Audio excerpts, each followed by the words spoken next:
हमारे YouTube channel the world of economics में एक बार फिर से आप सभी का स्वागत है। जैसा सिलसिलेवार ढंग से हम पढ़ा रहे हैं, फिर से आज हम एक नया वीडियो लेके आए हैं जो हमारे एक नए टॉपिक के बारे में है। नया टॉपिक क्या, पहले तो हम न्यूमेरिकल प्रॉब्लम्स की बात कर रहे थे, जो इनकम मेथड का हमारा कॉन्सेप्ट चल रहा था। हम उस इनकम मेथड्स पे कुछ प्रॉब्लम्स आप लोगों को बोले थे कि आप सॉल्व करेंगे। मेरा आपसे एक पर्सनल रिक्वेस्ट है कि आप प्रॉब्लम सॉल्व करें। आप जितनी ज्यादा प्रॉब्लम सॉल्व करेंगे उतना ज्यादा कॉन्सेप्ट क्लियर होगा। तो ध्यान से प्रॉब्लम सॉल्व करें, more and more problem solve करें ताकि आपका कॉन्सेप्ट क्लियर हो। यह भी ध्यान रखें कि एग्जामिनेशन में इससे क्वेश्चन आते हैं, तो ध्यान रखकर इस बात को कि ये आपके लिए जरूरी है। सिर्फ मेरा काम है थ्योरी पढ़ाना, आपका काम है न्यूमेरिकल सॉल्व करना। आप न्यूमेरिकल सॉल्व नहीं करोगे तो फिर वो अचीवमेंट आप नहीं प्राप्त कर सकोगे जिसकी आपने कभी एक्सपेक्टेशन की थी। मैं आपके लिए, आपके सहूलियत के लिए हम कुछ न्यूमेरिकल प्रॉब्लम्स को आज डिस्क्राइब करेंगे। कल भी मैंने एक दो प्रॉब्लम्स को डिस्क्राइब किया था, 4-5 प्रॉब्लम और आज डिस्क्राइब करेंगे। इसके बाद हम जो नई वीडियोस लेके आएंगे उसमें हम अगले मेथड की बात करेंगे। अब ये आप पे डिपेंड करता है कि आप इसको कितना ज्यादा कॉन्सेप्ट क्लियर करते हैं। रही बात क्वेश्चन की, तो आप क्वेश्चन के लिए हमसे आस्क कर सकते हैं, कमेंट कर सकते हैं, हम आपको क्वेश्चन सबमिट कर देंगे। ठीक है, आप हमसे पूछे, हम आपको जवाब देंगे, लेकिन काम आपको करना है, आपको ये प्राप्ति करनी है। चलिए शुरू करते हैं। आज हम अपने प्रॉब्लम्स के बारे में, अपने प्रॉब्लम्स को डिस्कस करते हैं। पहला प्रॉब्लम है एनएनपीएफसी कैलकुलेट करने के लिए। ये आपको आइटम्स दिए गए हैं, ये उसकी वैल्यूज दी गई है।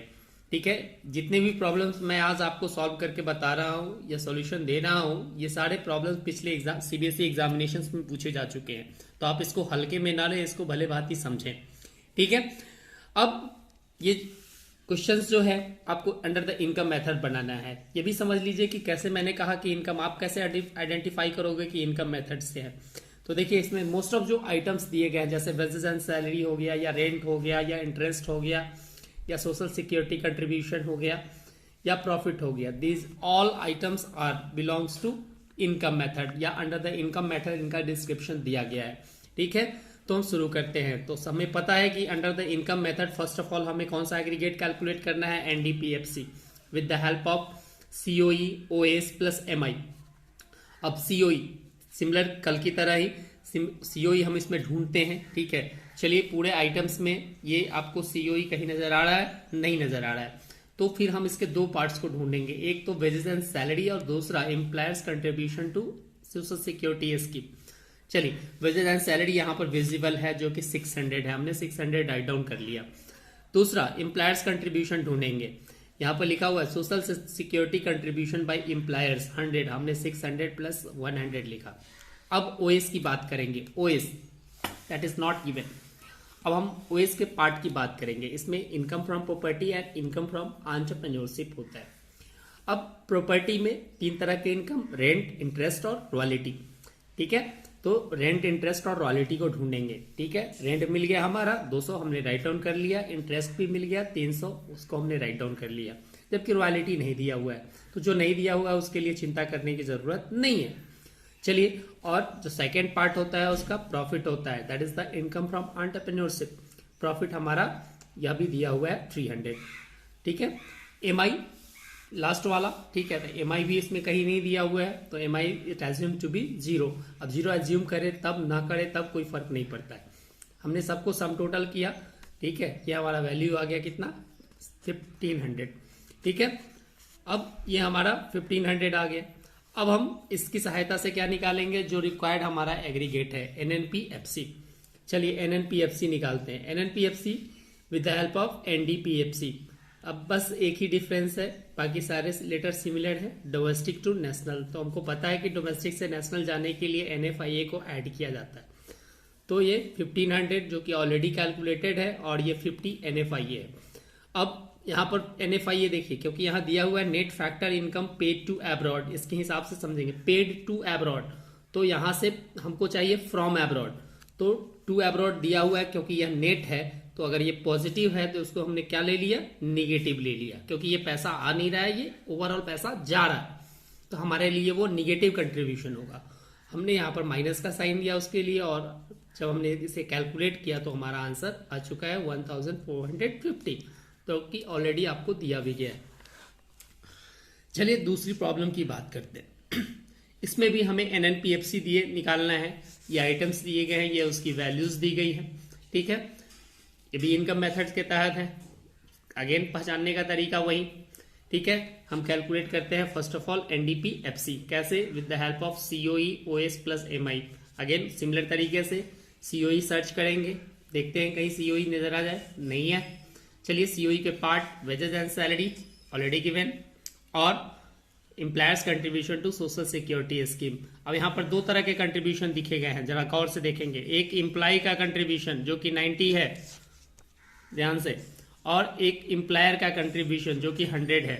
अब बहुत बच्चों ने इस पे कमेंट भी किया है, या बहुत बच्चों ने बताया भी है कि सर इसमें कौन लेंगे। तो ध्यान रखेंगे, एम्प्लॉय का जो कंट्रीब्यूशन होता है वह उसके सैलरी से निकलता है, यानी कि उसकी जो ग्रॉस सैलरी बनेगी उस ग्रॉस सैलरी से उसका कंट्रीब्यूशन कटेगा, जो कि ऑलरेडी हम वेजेस एंड सैलरी में कैलकुलेट कर रहे हैं। जबकि एम्प्लॉयर का जो कंट्रीब्यूशन होगा वो एडिशनल बेनिफिट होगा, यानी कि एक्स्ट्रा पैसा। ठीक है, तो एक्स्ट्रा इनकम कौन हुआ, एम्प्लॉयर का या एम्प्लॉय का? डेफिनेटली एम्प्लॉयर्स का होगा। तो आप ध्यान से रखेंगे कि अगर एम्प्लॉय का कंट्रीब्यूशन दिया हुआ है तो आप उसे कैलकुलेट नहीं करेंगे, because it is already calculated और काउंटेड। अगर आप इसको करते हैं तो it is the problem of double counting. आप दो बार काउंट कर लेंगे एक ही वैल्यू को, जो कि आपका नेशनल इनकम एक्यूरेट नहीं आएगा। तो एम्प्लॉयर्स का कंट्रीब्यूशन लेंगे, एम्प्लॉय का कंट्रीब्यूशन नहीं लेंगे। तो हमने यहां पर लिखा 800 प्लस 100 ओएस। सिमिलर तरीके से रेंट, इंटरेस्ट और प्रॉफिट एंड रॉयल्टी। तो रेंट एंड रॉयल्टी आपको 300 दिया गया है, हमने लिख लिया। ठीक है, इंटरेस्ट 400 है, लिख लिया। प्रॉफिट हमारा 500 है, वो भी रिटर्न। एंड जो हमारा यहाँ पर क्या है, एमआई जो कि नहीं दिया हुआ है उसको हम लोग 0 मान लिया, इसको हमने सम टोटल किया 2100। अब हमें निकालना है क्या, एनएनपीएफसी। चलिए एनएनपीएफसी निकालने के लिए with the help of NDPFC, net to net simple है। ठीक है, सिर्फ डोमेस्टिक टू नेशनल है तो हमने एनएफआईए को ऐड कर लिया। चलिए एनएफआईए ढूंढा जाए। आप एनएफआईए यहाँ देख रहे हैं कि फैक्टर इनकम टू अब्रॉड, या बस छोटा सा डिफरेंस होगा, टू और फ्रॉम में समझना है। अगर 2 दिया गया है इसका मतलब वो पैसा जा रहा है, नेट पैसा, तो हमारे लिए वो निगेटिव कंट्रीब्यूशन होगा। सिमिलर तरीके से पुराने पहले सवाल की तरह ये +50 की जगह -50 होगा और हमारा आंसर 2050 आ जाएगा। ओके, चलिए चलते हैं हम अपने अगले प्रॉब्लम पे। इसमें कैलकुलेट करना है जीएनपी एमपी। ठीक है, ये आइटम्स है, इसकी वैल्यूज दी गई हैं। ठीक है, चलिए शुरू करते हैं। एनडीपीएफसी अगेन सिमिलर तरीके से COE plus OS plus MI. COE search करेंगे, नहीं दिया हुआ है तो हम उसके वेजेस एंड सैलरीज और एम्प्लॉयर्स कंट्रीब्यूशन को ढूंढेंगे, जो कि यहाँ 400 है और यहाँ पर 50 है। तो 400 प्लस 50 ओएस, तो ओएस सबसे पहले तो वही काम करेंगे, ओएस ढूंढेंगे। अगर नहीं है तो उसके पार्ट को ढूंढेंगे। ठीक है, तो ओएस नहीं है तो हम रेंट, इंटरेस्ट, ठीक है, और उसके बाद हम प्रॉफिट को लेंगे। तो चलिए देखते हैं, रेंट दिया हुआ है, इंटरेस्ट भी दिया हुआ है और प्रॉफिट। अब यहाँ एक कंफ्यूजन जनरेट होता है, profit after corporate tax and corporate tax. तो याद कीजिए, प्रॉफिट को 3 पार्ट में स्प्लिट किया गया है।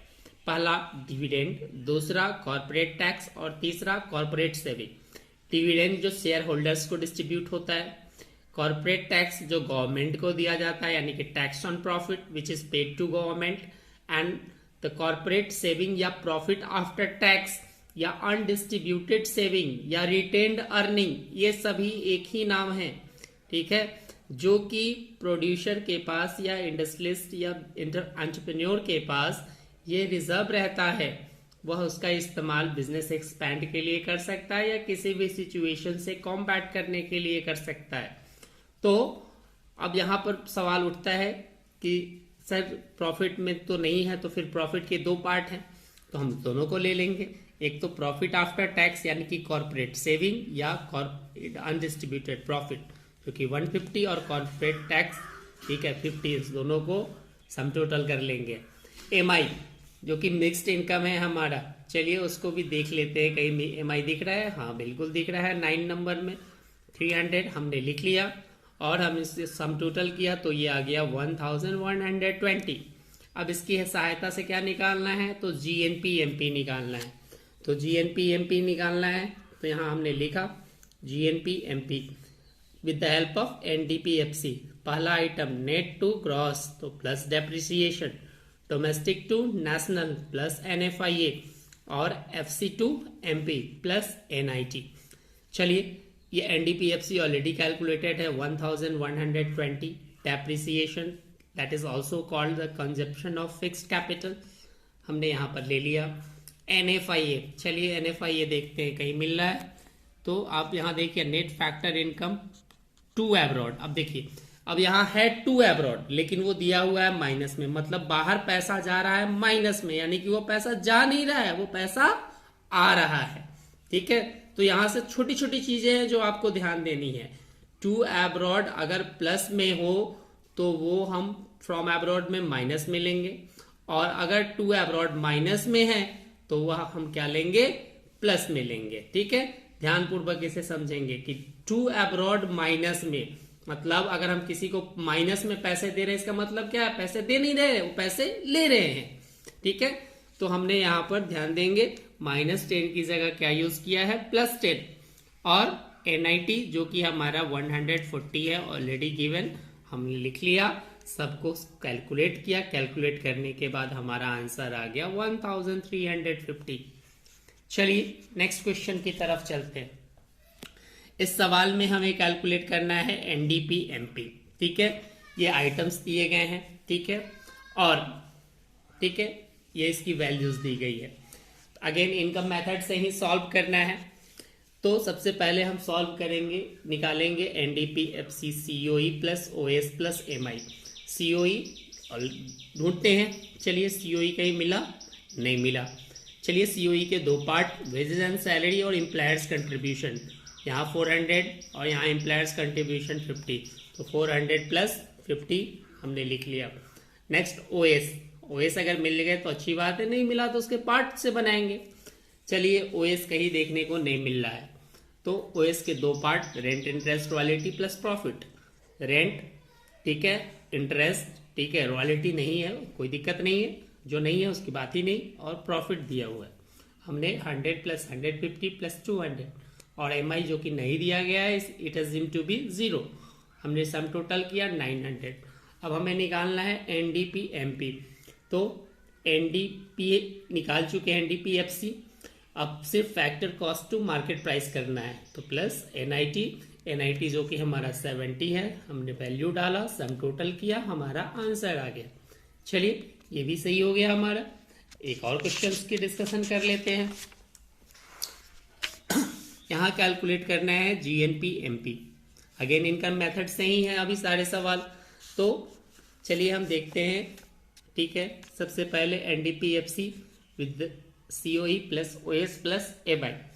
अब COE ढूंढते हैं, हाँ इसमें दिया हुआ है COE, यहाँ पर कॉम्पनसेशन ऑफ एम्प्लॉइज 500 हमने लिख लिया। OS उसी प्रकार से हम इसको निकालेंगे, rent, interest, royalty plus profit. तो इंटरेस्ट हमारा दिया हुआ है, रेंट भी दिया हुआ है, रॉयल्टी भी दी गई है और प्रॉफिट भी दिया गया है, तो 100 प्लस 110 प्लस 20 प्लस 200, और MI भी दिया गया है जो कि 600 है, हमने यहाँ से लिख लिया, हमने सम टोटल किया, हमारा वैल्यू आ गया, ठीक है 1530। अब इससे सहायता से निकालना है GNP/MP। तो देखिए NDP/FC दिया हुआ है, net to gross plus depreciation, domestic to national plus NFIA और FC to MP plus NIT।